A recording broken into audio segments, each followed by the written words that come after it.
இந்த செய்தியை உங்களுக்காக வழங்குவது யூரோ குரூப் மலேசியா.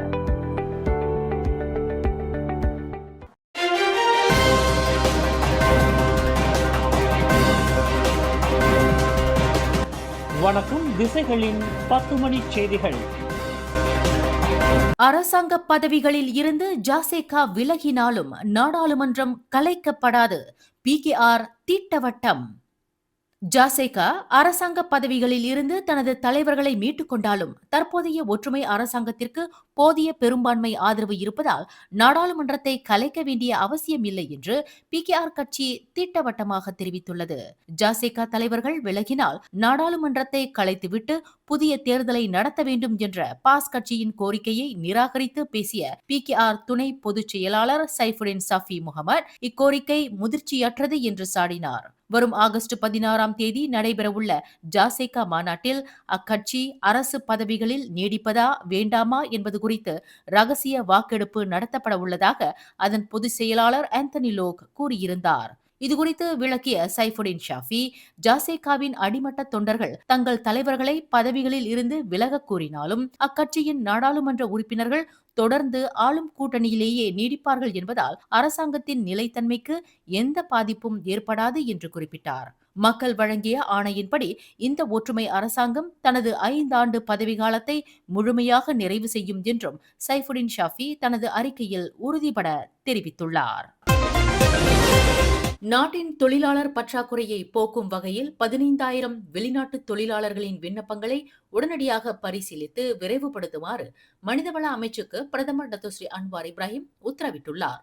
இன்று நடைபெற்ற அமைச்சரவை கூட்டத்திற்கு பிறகு இந்த தகவலை வெளியிட்ட அரசாங்க ஊடக தொடர்பாளரும் தொடர்புத்துறை அமைச்சருமான டத்தோஸ்ரீ ஃபமி ஃபட்சில், சம்பந்தப்பட்ட துறைகளின் தொழிலாளர் தேவைகளை பூர்த்தி செய்து நாட்டின் பொருளாதார நடவடிக்கைகளுக்கு நேரடியாக ஆதரவளிக்கும் நோக்கில் பிரதமர் இந்த வேண்டுகோளை விடுத்துள்ளதாக குறிப்பிட்டார்.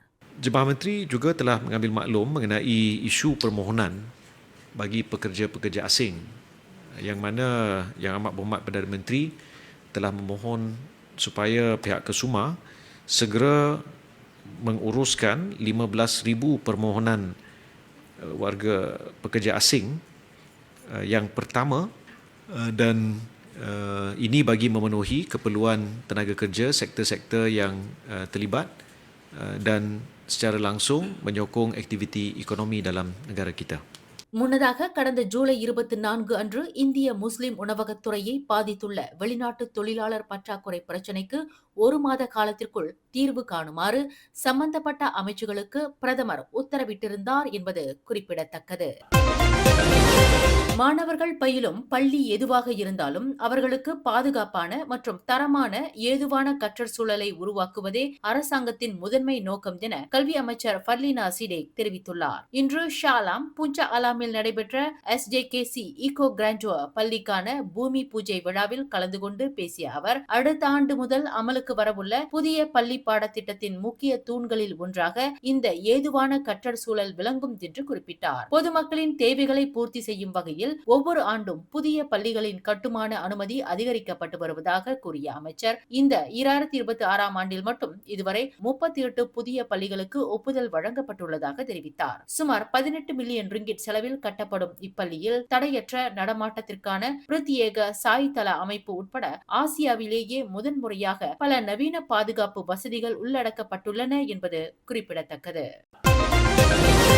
கில்லான் மாநகர் மன்ற அமலாக்க பிரிவினரின் சோதனையின் போது ராக்கி என்ற வளர்ப்பு நாய் உயிரிழந்த சம்பவத்தை கண்டித்து 70க்கும் மேற்பட்ட பிராணிகள் நல ஆர்வலர்கள் மற்றும் பொதுமக்கள் மாநகர் மன்ற தலைமையகத்திற்கு வெளியே திரண்டு அமைதி போராட்டத்தில் ஈடுபட்டனர். கடந்த ஜூலை 29ஆம் தேதி பாட் கில்லானில் நடைபெற்ற இந்த சம்பவத்தின் போது நாயை கட்டுப்படுத்த பயன்படுத்தப்பட்ட கயிறு அதன் கழுத்தை இறுக்கியதால் ராக்கி உயிர் இழந்தது. இதுகுறித்து உலக மனித உரிமைகள் கூட்டமைப்பின் தலைவர் S. சசிகுமார் கூறுகையில், தெருவிலங்குகள் மாடுகளை பிடித்துக் கொள்வதை விடுத்து அவற்றுக்கு கருத்தடை செய்து முறையான தங்கும் இடங்களை அமைத்து நிர்வகிக்க வேண்டும் என மத்திய அரசை வலியுறுத்தினார். இதற்காக தொண்டு நிறுவனங்களுக்கு 10 ஹெக்டேர் நிலத்தை அரசாங்கம் ஒதுக்க வேண்டும் என்றும் அவர் கோரிக்கை விடுத்தார். இச்சம்பவம் குறித்து தற்காத்து பேசியுள்ள கில்லான் மாநகர் மன்றம், அமலாக்க அதிகாரிகளிடம் நாயின் உரிமையாளர் ஆக்ரோஷமாக நடந்து கொண்டதால் கயிற்றை தளர்த்துவதில் சிக்கல் ஏற்பட்டதாக தெரிவித்துள்ளது. இதற்கிடையில் 2015ஆம் ஆண்டு பிராணிகள் நல சட்டத்தின் கீழ் பிராணிகள் வதை தொடர்பாக பல சாட்சிகளிடம் இருந்து ஸ்லாங்கூர் கால்நடை மருத்துவ சேவைகள் துறை வாக்குமூலங்களை பதிவு செய்து விசாரணையை தீவிரப்படுத்தியுள்ளது. தேசிய தினத்தை முன்னிட்டு 18 வயதிற்கு மேற்பட்ட அனைத்து மக்களுக்கும் ஒருமுறை மட்டும் வழங்கப்படும் 100 ரிங்கிட் சாரா நிதியுதவி வழங்கப்படும் என சமூக ஊடகங்களில் பரவி வரும் செய்திகளை நிதி அமைச்சு இன்று திட்டவட்டமாக மறுத்துள்ளது. இது தொடர்பாக இணையத்தில் உலா வரும் போஸ்டர் முற்றிலும் போலியானது என்று எச்சரித்துள்ள நிதி அமைச்சு, இத்தகைய நிதி உதவி குறித்து அரசாங்கம் எந்த ஒரு அதிகாரப்பூர்வ அறிவிப்பையும் வெளியிடவில்லை என்று தெளிவுபடுத்தியுள்ளது. பொதுமக்கள் இதுபோன்ற தவறான மற்றும் குழப்பத்தை விளைவிக்கும் போலி செய்திகளை நம்பவோ அல்லது மற்றவர்களுக்கு பகிரவோ வேண்டாம் என்றும் நிதி அமைச்சின் அதிகாரப்பூர்வ இணைய பக்கங்களின் வாயிலாக மட்டுமே உண்மையான தகவல்களை உறுதிப்படுத்திக் கொள்ள வேண்டும் என்றும் அறிவுறுத்தப்பட்டுள்ளது. நாட்டின் கல்வித்துறையின் முக்கிய தூண்களாக விளங்கும் ஆசிரியர்களின் உடல் நலம், மனநலம், பணியிட பாதுகாப்பு மற்றும் ஒட்டுமொத்த நலன் சார்ந்த அம்சங்களுக்கு அரசாங்கம் முன்னுரிமை அளிக்க வேண்டும் என மலாயா தமிழ் ஆசிரியர்கள் சங்கம் வலியுறுத்தியுள்ளது. அண்மையில் ஸ்லாங்கூரில் பெண் ஆசிரியை ஒருவர் மரணமடைந்த சம்பவத்தை தொடர்ந்து ஆசிரியர்களுக்கு தேவையான உளவியல் ஆதரவை வழங்க கல்வி அமைச்சு நடவடிக்கை எடுத்து வரும் வேளையில் இக்கோரிக்கை விடுக்கப்பட்டுள்ளது. இதுகுறித்து விடுத்துள்ள அறிக்கையில், ஆசிரியர்கள் அதிகப்படியான பணிச்சுமையின்றி நிம்மதியாக பணியாற்ற ஏதுவான சூழலை உருவாக்க வேண்டும் என்று சங்கத்தின் தேசிய தலைவர் எம். அர்ஜுனன் முருகையா கேட்டுக்கொண்டார். மேலும் ஆசிரியர்களுக்கு தொடர்ச்சியான மருத்துவ பரிசோதனைகள் மற்றும் ஆலோசனைகளை வழங்குவதோடு தமிழ் பள்ளிகளின் ஆசிரியர் நலன் கண்காணிப்பு கட்டமைப்பை உருவாக்க வேண்டும் என்றும் அவர் பரிந்துரைத்துள்ளார். ஆசிரியர்களின் மன அமைதியே மாணவர்களின் கல்வி வளர்ச்சிக்கும் நாட்டின் கல்வி மேம்பாட்டிற்கும் வழிவகுக்கும் என்றும் அவர் சுட்டிக்காட்டினார். மியான்மரில் ரோஹிங்யா அகதிகளுக்கு இன்னமும் அச்சுறுத்தல்களோ அல்லது அவர்களின் உயிருக்கு ஆபத்தோ நீடித்தால் அவர்கள் மலேசியாவில் இருந்து வலுக்கட்டாயமாக திருப்பி அனுப்பப்பட மாட்டார்கள் என்று அரசாங்க ஊடக தொடர்பாளரும் தொடர்புத்துறை அமைச்சருமான டத்தோஸ்ரீ ஃபாமி ஃபட்சில் தெரிவித்துள்ளார். மலேசியாவில் இருந்து 5000 ரோஹிங்யா அகதிகளை திரும்ப பெற்றுக்கொள்ள மியான்மர் அரசு ஒப்புக்கொண்டுள்ளதாக பிரதமர் டத்தோஸ்ரீ அன்வார் இப்ராஹிம் அண்மையில் அறிவித்திருந்தார். இதுகுறித்து பேசிய ஃபாமி ஃபட்சில், அகதிகளின் பாதுகாப்பு மற்றும் மியான்மர் விதித்துள்ள தகுதி நெறிமுறைகளை வெளியுறவு மற்றும் உள்நாட்டு அமைச்சகங்கள் விரிவாக ஆராய்ந்து வருவதாக குறிப்பிட்டார். இக்காரணத்தை கொண்டும் அவர்களின் பாதுகாப்பு உறுதி செய்யப்படாமல் எந்தவொரு நடவடிக்கையும் எடுக்கப்படாது என்றும் அவர் உறுதியளித்தார். இன்று புதன்கிழமை வாராந்திர அமைச்சரவை கூட்டத்திற்கு பின்னர் நடத்திய செய்தியாளர்கள் கூட்டத்தில் ஃபாமி ஃபட்சில் இதனை தெரிவித்தார். சபாவை சேர்ந்த 3 மலேசிய பெண்கள் போதைப்பொருள் வைத்திருந்த குற்றத்திற்காக இந்தோனேசியாவின் ஜகார்த்தா அனைத்துலக விமான நிலையத்தில் கைது செய்யப்பட்டுள்ளதை மலேசிய போலீசார் உறுதிப்படுத்தியுள்ளனர்.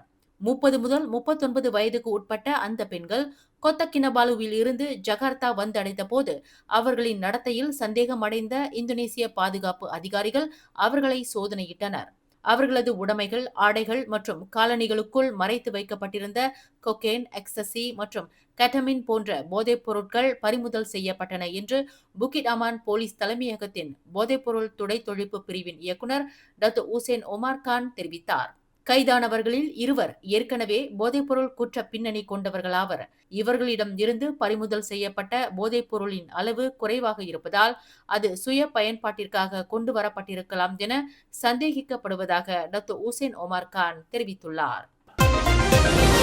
கில்லானில் நடத்தப்பட்ட தெருநாய் பிடிப்பு சோதனையின் போது ராக்கி என்ற தனது வளர்ப்பு நாய் அடித்துக் கொள்ளப்பட்ட விவகாரத்தில் சட்ட நடவடிக்கை எடுப்பது குறித்து அதன் உரிமையாளர் ரோஹிணி தேவி பரிசீலித்து வருகிறார். கடந்த ஜூலை 29 அன்று நடந்த இச்சம்பவம் குறித்து பேசிய அவர், அண்டை வீட்டார் சிலர் ராக்கியை இழுத்துச் சென்று அடித்ததாக குற்றம் சாட்டியுள்ளார். மேலும் அமலாக்க அதிகாரிகள் சாதாரண கயிற்றை பயன்படுத்தாமல் இரும்பு கம்பி கொண்ட கேபிளை பயன்படுத்தியதாலேயே நாய் கழுத்து இறுக்கப்பட்டு உயிர் இழந்ததாக கூறினார். இதற்கிடையில் நாய் உரிமம் இல்லாததை சாக்காக வைத்து விலங்குகளை துன்புறுத்தக் கூடாது என்றும் இச்சம்பவம் குறித்து போலீஸ் துறையும் கால்நடை மருத்துவ சேவைகள் துறையும் உடனே விரிவான விசாரணை நடத்த வேண்டும் என்றும் மலேசிய பிராணிகள் நல சங்கம் வலியுறுத்தியுள்ளது.